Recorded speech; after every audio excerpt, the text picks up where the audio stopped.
Skill, language skill क्या होती है? एक तो भाई सुनना, दूसरा है बोलना, तीसरा है लिखना, चौथा है क्या? पढ़ना। ठीक है, ये सीक्वेंस ऐसे दे रखे हैं। लेकिन जब हम पैडागोजी पढ़ रहे हैं ना, इंग्लिश पैडागोजी या लैंग्वेज पैडागोजी, कुछ भी पढ़ रहे हैं, लैंग्वेज तो कई प्रकार की हो सकती हैं। तो लैंग्वेज पैडागोजी में सीक्वेंस होता है LSRW।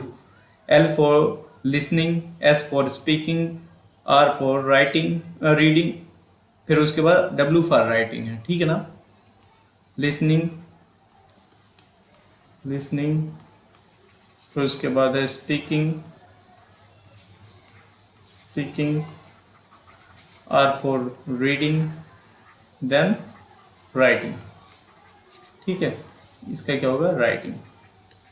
जैसा कि मैंने आपको समझा दिया है, ये सीक्वेंस कंपलसरी फॉलो करते हैं लैंग्वेज पैडागोजी में। लेकिन अब हम यहाँ पे पढ़ रहे हैं इंग्लिश पैडागोजी, तो इंग्लिश पैडागोजी में देखेंगे।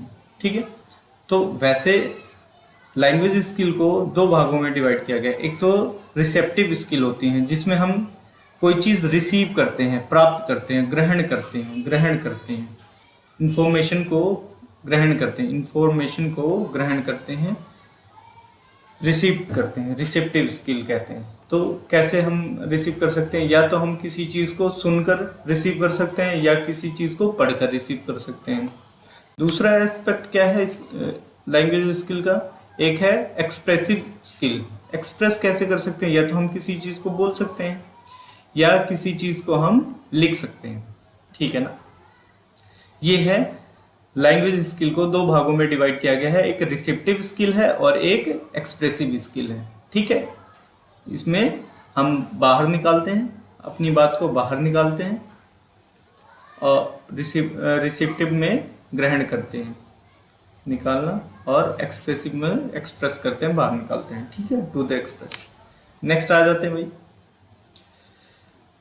न्यू लैंग्वेज स्किल किसे कहते हैं? न्यू लैंग्वेज स्किल भाई देख लो, या तो न्यू लैंग्वेज स्किल पैडागोजी में, इंग्लिश पैडागोजी में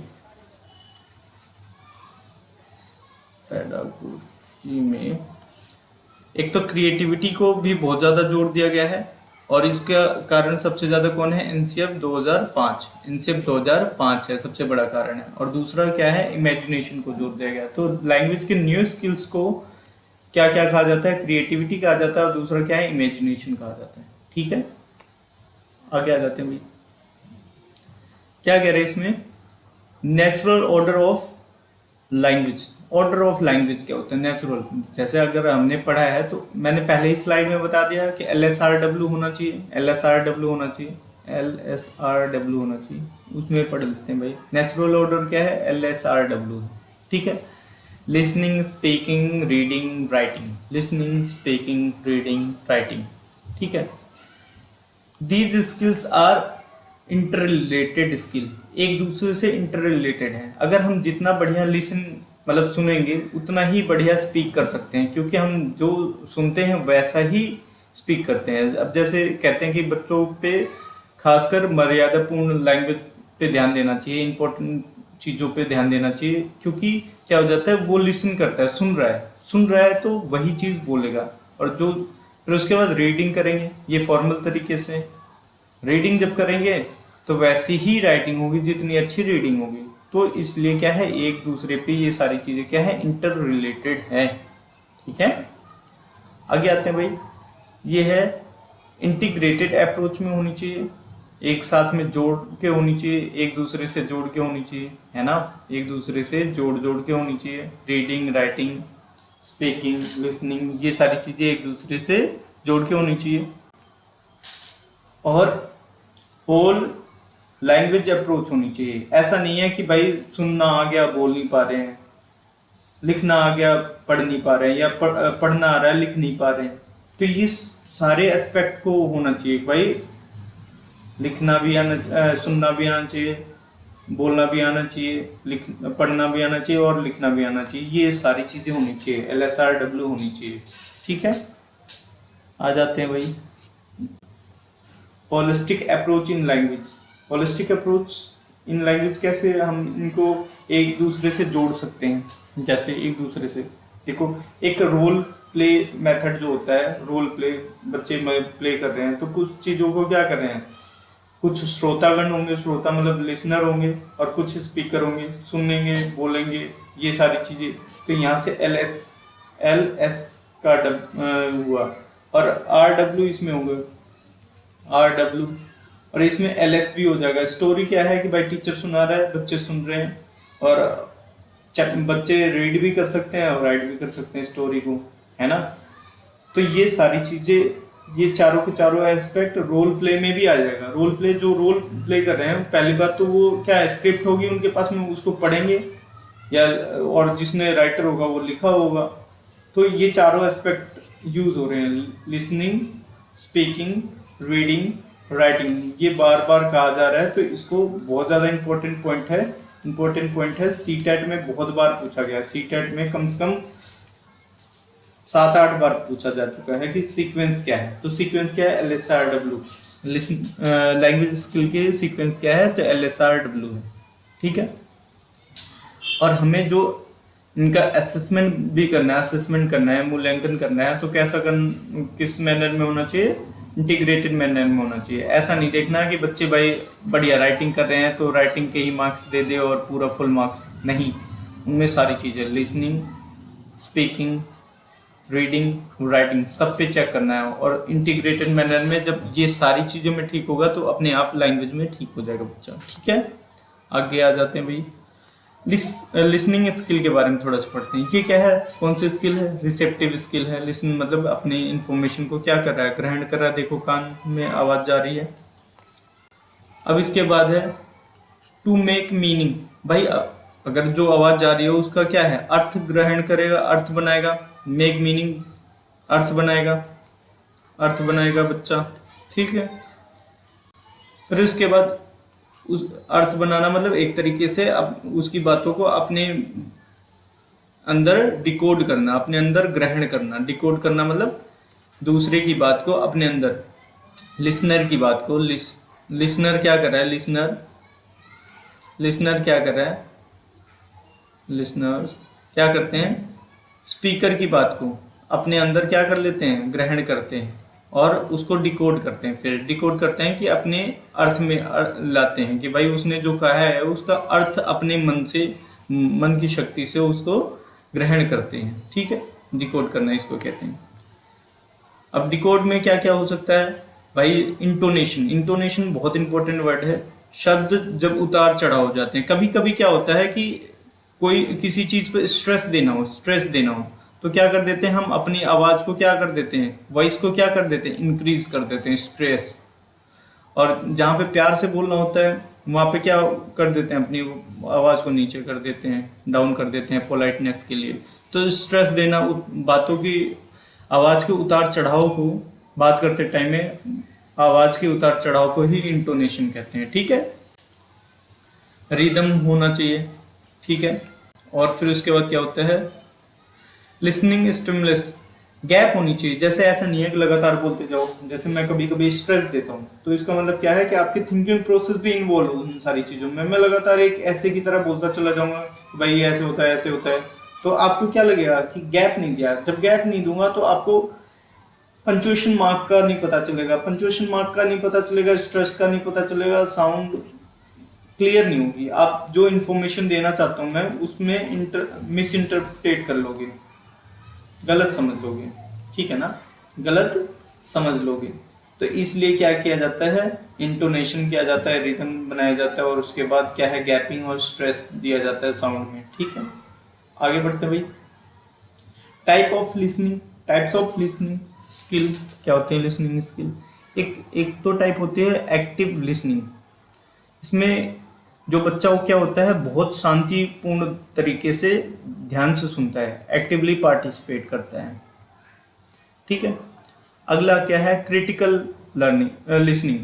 क्रिटिकल लिसनिंग क्या होती है, इसमें बच्चा क्या करता है, कंपैरिजन, रीजन करता है, और फिर उसके बाद जज करता है, फिर गुड बैड असेसमेंट करता है कि भाई क्या चीज़ सही है क्या चीज़ गलत है।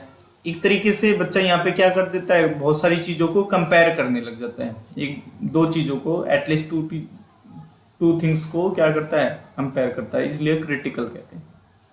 ठीक है, आ जाते हैं इंटेंसिव लिसनिंग क्या होती है। इसमें क्या हो जाता है, डिटेल इन्फॉर्मेशन के बारे में सोचता है, डिटेल। ठीक है, छोटी शॉर्ट इन्फॉर्मेशन यहाँ पे चलती ही नहीं है, शॉर्ट इन्फॉर्मेशन की कोई जगह नहीं है यहाँ पे डिटेल चलती है, लॉन्ग इन्फॉर्मेशन और डिटेल इन्फॉर्मेशन चलती है। ठीक है, अब आ जाते हैं भाई इसमें इंटरैक्टिव लिसनिंग। इंटरैक्टिव से ही आपको समझ में आ रहा है कि एक दूसरे, कम से कम दो व्यक्ति होंगे उसमें बात हो रही है, 2 पर्सन्स होंगे, उनके आपस में बात हो रही है। जैसे लिसनर रिस्पॉन्ड करेगा तो लिसनर होगा, एक स्पीकर होगा, ये इसकी बात का रिस्पॉन्स करेगा और ये इसकी बात का रिस्पॉन्स करेगा। ठीक है ना, लिसनर स्पीकर की बात पे रिस्पॉन्स करेगा, स्पीकर लिसनर की बात पे रिस्पॉन्स करेगा। अब फिर आ जाते हैं ग्लोबल लिसनिंग। ग्लोबल लिसनिंग में देखो, जैसे आप कभी कभी कुछ बंदे, मूवी देखा होगा आपने, तो कुछ बंदे अमेरिका या किसी वेस्टर्न कंट्री में चले जाते हैं या बाहर किसी कंट्री में चले जाते हैं, उनको वहाँ की लैंग्वेज नहीं पता है, ग्लोबल लिसनिंग। तो ग्लोबल लिसनिंग के बारे में वही बात बता रहा है कि हमें लैंग्वेज नहीं पता है तो हम इशारा करते हैं, बॉडी लैंग्वेज करते हैं। जैसे भाई कोई बच्चा डर जाता है तो इंडिया का जैसे सहमता है वैसे अमेरिका का बच्चा सहम जाएगा। खुश होगा तो चेहरे पे स्माइल होगी, चमक होगी, तो जैसे इंडिया का बच्चा है वैसे अमेरिका का, ब्रिटेन का, कहीं का भी हो सकता है। इशारे भी चलते हैं भाई, वेविंग चलती है, हेलो हाय, हेलो भी हाथ से करते हैं, इशारे करते हैं। तो ये सारी चीजें क्या है, ग्लोबल लिसनिंग है। ठीक है, इससे भी इंफॉर्मेशन बच्चे के दूसरे के अंदर जा रही है। मतलब यहाँ पे हम बच्चों की बात कर रहे हैं, वैसे तो ये पूरे जगह पे ट्रू है, इसलिए मैंने बच्चे का यूज करा शब्दों को। अब आ जाते भाई development listening skill. Listening skill का डेवलपमेंट कैसे कर सकते हैं भाई, डेवलपमेंट कैसे करें लिसनिंग स्किल की? तो सबसे पहले बच्चे को क्या करना चाहिए, स्पीक विद क्लैरिटी। अगर जब क्लैरिटी से हम बोलेंगे तभी तो बच्चे को ज़्यादातर इन्फॉर्मेशन, राइट इन्फॉर्मेशन और सही तरीके से उनके माइंड में जाएगी, तभी सुन पाएंगे, उनके कान के थ्रू माइंड में जाएगी। अगर क्लैरिटी नहीं है स्पीकिंग में तो क्या हो जाएगा, बच्चे गलत इन्फॉर्मेशन डाल देंगे दिमाग में। ठीक है, लिसनिंग कॉम्प्रिहेंशन, जैसे पिक्चर और डिपिक्टेशन के होना चाहिए। जैसे पिक्चर के फॉर्म से भी ये है, जैसे यहाँ पे पिक्चर है तो बहुत सारी चीज़ें क्या है, लिसनिंग कर रहे हैं बच्चे, उसके साथ में पिक्चराइज कर ले तो अंडरस्टैंडिंग उनकी बढ़ जाएगी, कॉम्प्रिहेंशन बढ़ जाएगा। आगे आ जाते हैं भाई, एक्सटर्नल एक्सपर्ट स्पीकर होना चाहिए। कभी कभी क्या है, हम क्या करते थे, काउंसलिंग करते हैं हमारे स्कूल वगैरह में, दूसरे एक्सपर्ट, लैंग्वेज एक्सपर्ट्स आते हैं और क्या बोलते हैं कि स्पीकिंग उनके जो पंचुएशन होते हैं, स्ट्रेस लेना और प्रोनाउंसिएशन बहुत क्लियर होते हैं, तो उससे क्या हो जाता है कि बच्चों के अंदर लिसनिंग क्लैरिटी आएगी, और जब हम स्पीकिंग क्लैरिटी करेंगे तो उनके अंदर लिसनिंग क्लैरिटी भी आएगी। तो उसमें क्या है, पंचुएशन और प्रोनाउंसिएशन बहुत अच्छे से करना है। इसके लिए और भी बहुत सारी एक्टिविटीज कराई जा सकती हैं। आज के टाइम में सबसे ज़्यादा मशहूर है pocket FM, Kuku FM, radio. ठीक है, ये जो लिसनिंग एक्टिविटीज़ करवाते हैं। पॉकेट एफएम में क्या है कि कहानी सुनो, इंग्लिश में भी, हिंदी में भी, किसी भी लैंग्वेज में सुन सकते हो आप, और प्रॉपर आपका क्या हो जाएगा, वहाँ से स्पीकिंग उनकी बहुत अच्छी होती है। जो स्टोरी वगैरह सुनाते हैं तो उनकी स्पीकिंग बहुत अच्छी होती है, तो आपकी इनडायरेक्ट क्या हो जाएगी, लिसनिंग कैपेसिटी बहुत अच्छी हो जाएगी, लिसन बहुत अच्छा से करेंगे। ठीक है, आ जाते हैं audio visual aids. Audio visual aids का भी यूज़ कर सकते हैं, जैसे मूवी दिखा सकते हैं, न्यूज़ सुना सकते हैं, डॉक्यूमेंट्री मूवीज दिखा सकते हैं। ठीक है, थैंक यू। अगर लेक्चर अच्छा लगा हो तो चैनल को सब्सक्राइब कीजिए, बेल आइकन प्रेस कर दीजिए। आप ही तो हमारा परिवार है, आप नहीं करेंगे तो कौन करेगा।